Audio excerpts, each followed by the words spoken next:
Pakistan versus New Zealand T20 series का हुआ इख्तिताम। Draw की हमने वो 2-2 रन से।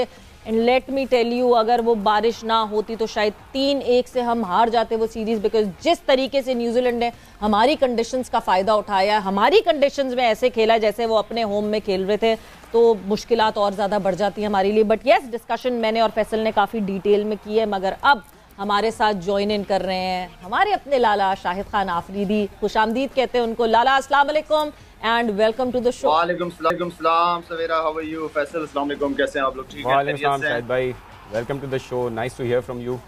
बिल्कुल खैरियत से हैं लाला। सीरीज देखी T20 की, मतलब ईद का तीसरा दिन और अजीब हो गया मूड हमारा। सवेरा मैं ये समझ रहा था क्योंकि जब न्यूजीलैंड ने टीम अनाउंस की तो क्योंकि उसमें मेरे ख्याल में 4-5 उनके जो मेन प्लेयर थे वो नजर नहीं आ रहे थे, तो मुझे ये फील आ रहा था कि यार हम इनको आराम से जो है ना वो 5-0 कर लेंगे। लेकिन मेरे ख्याल में आके पाकिस्तान की सरजमीन पे सीरीज को बराबर कर लेना, आई थिंक ये बड़ा मेरे ख्याल में ये बहुत बड़ी बात है कि आप ऑलमोस्ट एक नई टीम के साथ आए हो और हमारी टीम जो थी वो पूरी स्ट्रेंथ के साथ थी। ये ऐसी टीम है कि जो ऑलमोस्ट ज्यादा सारे ही लड़के हमारे वर्ल्ड कप वाले लड़के जो वर्ल्ड कप में जाएंगे। तो देखिए, बात वही है कि आप हारते इसी वजह से हो क्योंकि आप ज्यादा गलतियां करते हो, जो टीम जीतती है वो कम से कम गलतियां करती हैं।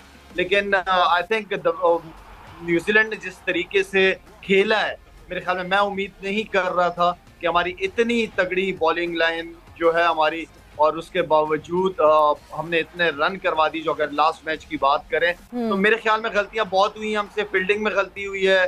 आप देखिए, कैचेस विन मैचेस पुरानी बातें सुनते हुए आ रहे हैं, और ऐसे मौके के ऊपर पास में भी हुआ है हमारे साथ के कैच छोड़ दिए गए और मैच आप पूरा हार गए। एंड देन फिर आपकी इतने तगड़ी बॉलिंग लाइनअप, ऐसी फास्ट बॉलिंग, ऐसा पेस बड़े कम टीमों के पास है। लेकिन उसके साथ जो है वो वेरिएशन सबसे ज्यादा इंपॉर्टेंट चीज है, जो मैं हमेशा से कहते हुए आया हूँ। हमारी शुरू से स्ट्रेंथ रही है सवेरा यॉर्कर्स, हमेशा हमारी फास्ट बॉलर। अगर आपके पास अच्छा पेस है तो आपके पास यॉर्कर या लेंथ बॉल को मारना मेरे ख्याल में कोई इजी नहीं है। तो हम कंसिस्टेंट नहीं थे अपनी लाइन और लेंथ में। अगर मैं शाहीन की बात करूं, शुरू के 2 ओवर ठीक है, अच्छे किए, लेकिन जहां पे उसको मैच जितवाना चाहिए था, जहां पे अच्छी बॉलिंग करनी चाहिए थी, वहां पे उसका जो एरिया था वो बहुत ही गंदा एरिया था, बहुत ही गंदी जगह पे बॉलिंग की है। ना वो प्रॉपर यॉर्कर थी, ना वो प्रॉपर लेंथ बॉल थी। हारिस रऊफ का भी यही है। एहसान, चलो एहसान का तो थोड़ा सा आप दे दो कि अभी नया नया उसका क्रिकेट शुरू की है, लेकिन मेरे ख्याल में अगर शादाब की भी मैं बात करूं साथ में, तो शादाब की परफॉर्मेंस को हमेशा मैं बहुत हाईली रेट करता हूं, इसलिए कि 6-7 ओवर के बाद आता है वो, मिडिल में ओवर करता है, वो बहुत इंपॉर्टेंट ओवर होते हैं। और शादाब को मैं काफी अरसे से देख रहा हूँ कि वो अगेंस्ट द लेफ्ट हैंडर्स वो कंफर्टेबल फील नहीं करता। इवन के इमाद वसीम भी लेफ्ट हैंडर को वो कंफर्टेबल कभी भी फील नहीं करता, लेकिन कल के मैच में उसने फिर भी अच्छी बॉल कर ली। तो मेरे ख्याल में शादाब के ऊपर जिम्मेदारी, उसकी परफॉर्मेंस हमेशा से बड़ा इंपॉर्टेंट रोल अदा करती है। तो शादाब अपने आप को एज अ बैट्समैन के तौर पे अपने आप को थोड़ा सा साइड पे करे और बॉलिंग पे ज्यादा फोकस करे। उसकी स्ट्रेंथ उसकी बॉलिंग है, वो टीम में रहेगा तो अपनी अच्छी बॉलिंग की वजह से ही रहेगा। बिल्कुल, वेरी ट्रू। शाहिद भाई, बाबर की कप्तानी को किस तरह रेट करेंगे? बिकॉज उन्होंने कहा कि हम 10-15 रन शॉर्ट थे, हालांकि 193 रन पाकिस्तान ने स्कोर किए। हमने देखा था इन पिचेस पे ही पेशावर ज़ल्मी की कप्तानी करते हुए भी बाबर जो है वो 200 रन डिफेंड नहीं कर पाए थे। सो आप किस तरह रेट करेंगे बाबर की कप्तानी को कल के मैच में भी और ओवरऑल सीरीज में? यार मेरे ख्याल में तो इतने तगड़ी बॉलिंग लाइनअप के साथ मैं तो समझता हूँ इस बॉलिंग लाइनअप के साथ 160-170 रन भी दूसरी टीमों को नहीं करने देने चाहिए। देखिए, बाबर क्योंकि मेरे ख्याल में 3-4 साल हो गए कंटिन्यू पाकिस्तान टीम की कप्तानी किए जा रहा है। आई नो थोड़ा सा जो एज अ कैप्टन जो लर्निंग प्रोसेस है वो थोड़ा सा स्लो है। इंशाल्लाह मैं समझता हूँ कि अब ज्यादा गलतियों की गुंजाइश उसके पास भी नहीं है।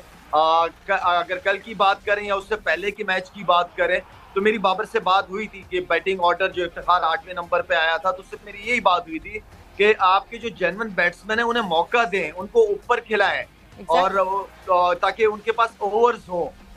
तो क्योंकि वो इफ्तिखार आपके पास है तो आप शादाब को भेज रहे हो, आप शाहीन को भेज रहे हो। आई मीन वो समझ नहीं आ रही थी मुझे सोच। देन लास्ट मैच में मैं समझता हूँ कि 2 डिसीजन उसके अच्छे थे कि इफ्तिखार को अपने नंबर पे उसने बारी कराई। एंड देन इमाद वसीम, जो नया बॉल से ही फायदा है इमाद वसीम का बॉलिंग करना, कि शाहीन के साथ अगर आप वो नया बॉल करता हो विकेट लेके देता, क्योंकि इमाद वसीम जो है वो नए बॉल से ही इफेक्टेड है और उसका फायदा उसी वक्त है कि वो नए बॉल से विकेटें लेता है और काफी अरसे से नया बॉल कर रहा है। तो इमाद वसीम का रोल, वो जो डिसीजन था, वो मैं समझता हूँ कि दोनों मैचों के अंदर बाबर का अच्छा था।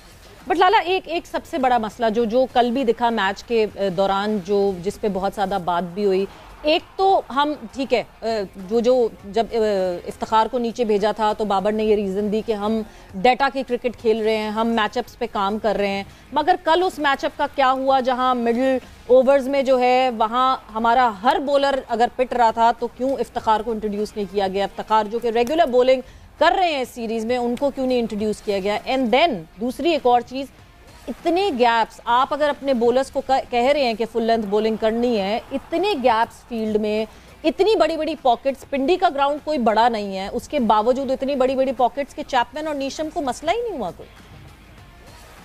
सवेरा आपने बहुत अच्छी बात की है और क्योंकि मैच देख रहे थे तो जाहिर बात है अब दो लेफ्ट हैंडर लगे हुए हैं, हमारे लेग स्पिनर, दोनों लेग स्पिनर लगे हुए थे और आप देख रहे हो कि उन्हें रन हो रहे हैं, तो व्हाई नॉट। इफ्तिखार ने इससे पहले भी मैचेस में बॉलिंग की है अगेंस्ट लेफ्ट हैंडर्स और उसने बड़ा अच्छा बॉल की है। उसने जब भी मैंने उसको देखा उसने बड़ी अच्छी बॉलिंग की है। जैसे मोहम्मद हफीज का रोल बड़ा इंपॉर्टेंट होता था, तो वो जब भी खब्बे आते थे तो जो भी कप्तान होता था वो हफीज को लेके आता था।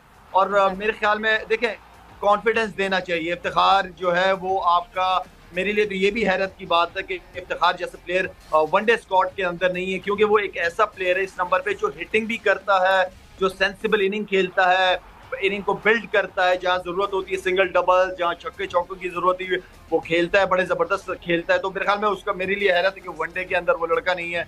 और साथ में देखिए सवेरा, यही वो चीजें हैं जो हम चाहते हैं कि बाबर जल्द से जल्द इम्प्रूव करे। जो आपने फील्डिंग की बात की कि बॉलर्स अगर किसी लेंथ पे बॉल कर रहे हैं तो उस हिसाब से उनकी फील्ड जो होती है उस हिसाब से होना चाहिए। ये नहीं है कि आपका मिड ऑफ ऊपर है, एक्स्ट्रा कवर ऊपर है, एंड देन फिर आप आगे बॉलिंग कर रहे हो। तो आप बॉलर्स के साथ जो है वो कप्तान का जो प्लान है वो एग्जीक्यूट होना चाहिए। अगर आप ये नहीं है कि हम मीटिंगों के अंदर एक एक दो घंटे बैठे रहे, प्लान बनाते रहे और फिर प्लान को एग्जीक्यूट ना कर सके ग्राउंड के अंदर, तो फिर फायदा नहीं है इतनी लंबी लंबी मीटिंगें करने का। तो आई मीन कि कल मेरे ख्याल में, मैं समझता हूँ कि हमारे बॉलर्स ने मैच जितवाना चाहिए था। स्पेशली हमारे जितने भी बॉलर, चाहे वो फास्ट बॉलर हैं, स्पिनर्स हो, और बॉलिंग तगड़ी करनी चाहिए थी। लेकिन दोबारा कहूंगा कि शादाब का रोल बीच के ओवर्स के अंदर बहुत इंपॉर्टेंट है। उसको बिल्कुल डर के बॉल नहीं करना चाहिए। मुझे लगता है कि वो डर के बॉल करता है, वो उसको मार खाने से ना डरे। मार खाने से बिल्कुल जरूरत नहीं है, उसको डरने की जरूरत नहीं है। आउट भी करेगा वो, सिर्फ ये ना समझे कि राइट हैंडर को ही वो बॉल कर सकता है, खब्बों को भी बॉल कर सकता है। उसके बाद अच्छा गुगली है, एक साइड पैक करके बॉल कर सकता है या सिंगल करवा सकता है खब्बों को।